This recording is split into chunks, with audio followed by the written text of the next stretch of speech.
भाजपा के लोगों को सबक सिखाने का वक्त आ गया है। भारतीय जनता पार्टी की इस 2024 लोकसभा चुनाव में विदाई करनी है, ये आपसे कहने संकल्प है। 2024 में अगर भाजपा की विदाई होनी है तो उसकी शुरुआत कुशीनगर से होनी चाहिए, नगीना से होनी चाहिए।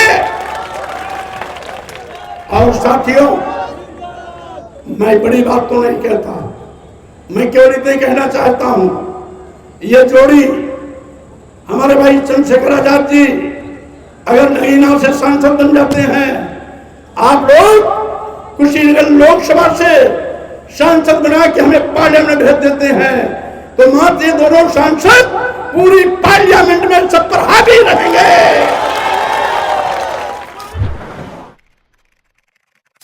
करोड़ों नौजवानों को भाजपा ने बेरोजगार बना दिया। जब से सरकार बनी भाजपा की, सरकारी नौकरियां गायब हो गई। अनुसूचित जात, अनुसूचित जनजात, पिछड़ों के आरक्षण को शून्य और निष्प्रभावी कर दिया। महंगाई से आम लोगों का जीना दूभर कर दिया। भाजपा ने देश में 80 करोड़ लोगों को गरीब, मोहताज, मजलूम बना दिया, जिनकी जिंदगी मात्र 5 किलो 10 किलो चावल पर आकर के अटक गई। 80 करोड़ गरीब भाजपा ने बनाया। ये आंकड़ा स्वयं माननीय प्रधानमंत्री जी और भाजपा के बड़े बड़े नेता देते हैं। यानी जो 5 किलो 10 किलो चावल को अपनी जिंदगी मान बैठा, तो उसके बच्चे, उसके बेटी और बेटियां पढ़ाई कैसे करेंगे, इंटर कॉलेज विश्वविद्यालय कैसे जाएंगे, कपड़ा कहां से आएगा, उनकी इलाज दवा कहां से होगी। इसलिए ये देश को कंगाल बना रही है। यही नहीं, भाजपा सरकार बाबा साहब डॉक्टर अंबेडकर के बनाए गए संविधान को के साथ खिलवाड़ कर रही है। भारतीय संविधान में जो आरक्षण की व्यवस्था की गई है, एक एक करके उसको खत्म कर रही है। इसका जीता जागता नमूना इलेक्टोरल,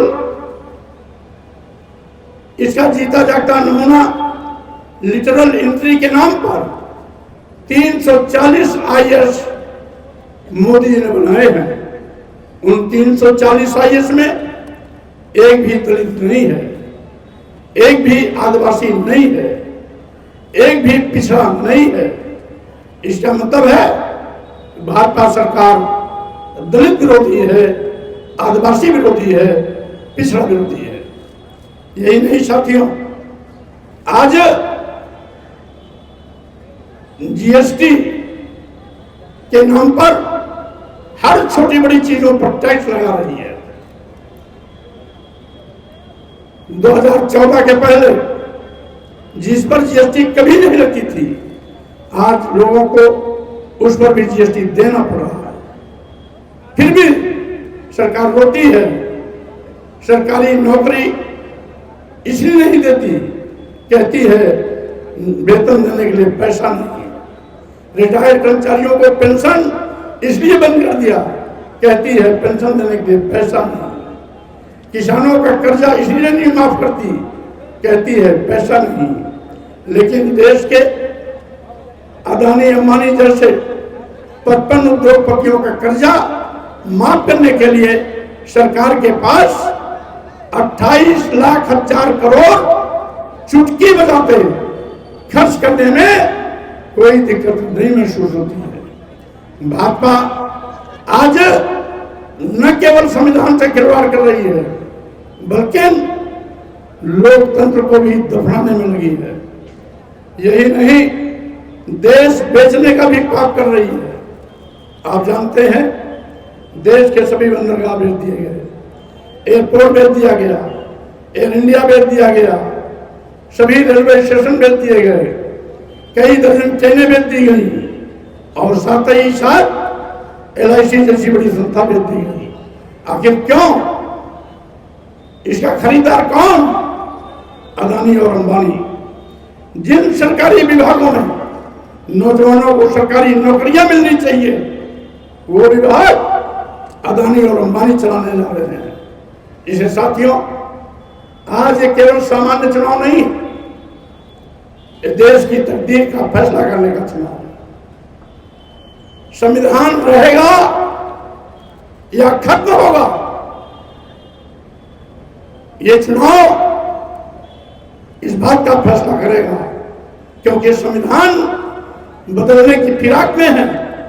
और इसीलिए मैं कहना चाहता हूं, संविधान खतरे में है, हमें संविधान को बचाना है।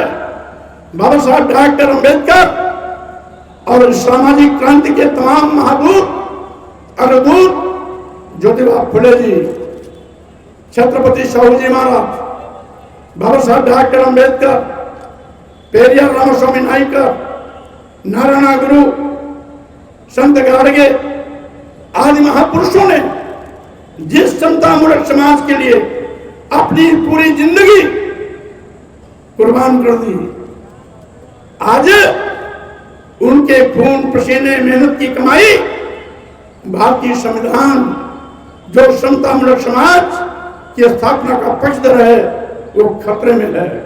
भाजपा के लोग मनु का विधान स्थापित करना चाहते हैं, मनुस्मृति का संविधान लागू करना चाहते हैं। उसके कुछ नमूने आपने देखे होंगे इनके सरकार में।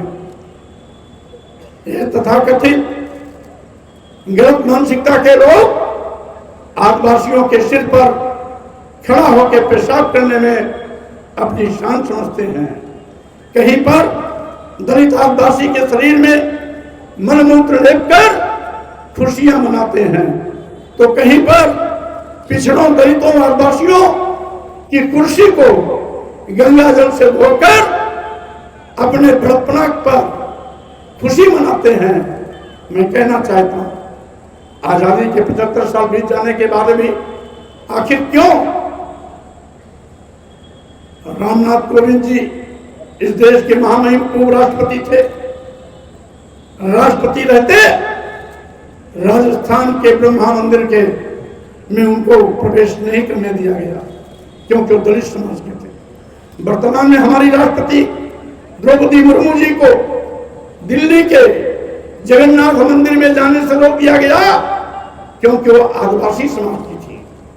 यही नहीं, हमारे दलित आदिवासी पिछड़े समाज के अधिकारी यदि बड़े अधिकारी बनकर किसी कुर्सी पर बैठते हैं, तो उनके स्थानांतरण के बाद लोग उसको गंगा जल से धोते हैं। ऐसी मानसिकता के लोगों को सबक सिखाने का वक्त आ गया है। भारतीय जनता पार्टी की इस 2024 लोकसभा चुनाव में विदाई करनी है, यह आपसे ठाने संकल्प है। अब 2024 में अगर भाजपा की विदाई होनी है, तो उसकी शुरुआत कुशीनगर से होनी चाहिए, नगीना से होनी चाहिए। और साथियों, मैं बड़ी बात तो नहीं कहता, मैं केवल इतना ही कहना चाहता हूं, ये जोड़ी हमारे भाई चंद्रशेखर आजाद जी अगर नगीना से सांसद बन जाते हैं, आप लोग कुशीनगर लोकसभा से सांसद बना के हमें पार्लियामेंट भेज देते हैं, तो मात्र ये दोनों सांसद पूरी पार्लियामेंट में सब पर हावी रहेंगे।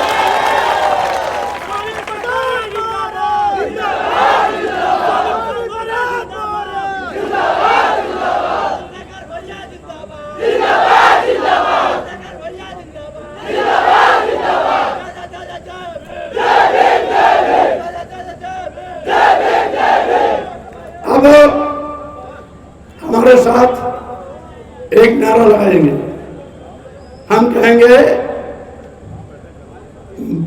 बटन दबाओ तान के, तो आप कहेंगे गन्ना किसान के निशान पे। बटन दबाओ तान के, बटन दबाओ तान के। अब एक बार मेरे साथ अपने महापुरुषों के सम्मान में नारा लगाएंगे। हम कहेंगे बाबा साहब डॉक्टर अम्बेडकर अमर रहे, तो इसको गर्मजोशी के साथ बुलंद करेंगे। उसके बाद मोहम्मद काशी राम साहब के विषय में नारा लगाएंगे, डॉक्टर अम्बेडकर अमर रहे, डॉक्टर अम्बेडकर अमर रहे, मोहम्मद काशी राम साहब अमर रहे, मोहम्मद काशी राम साहब अमर रहे। इन्हीं शब्दों के साथ अपनी बात समाप्त करता हूँ। जय भीम, जय भारत। साथियों, जैसा कि आपको पता है, बी मिशन टीवी हमेशा ग्राउंड जीरो की रिपोर्ट आपके बीच रखता है। अगर आपको हमारा काम पसंद आता है तो बी मिशन टीवी को आर्थिक मदद करें, जिससे कि हम यूं ही निरंतर ग्राउंड लेवल पर काम करते रहें। स्क्रीन पर दिख रहे QR कोड को स्कैन करें और अपने दान की राशि बी मिशन टीवी के खाते में भेजें। QR कोड के अलावा आप हमारी UPI ID bmissiontv@ybl पर भी मदद भेज सकते हैं। जय भीम।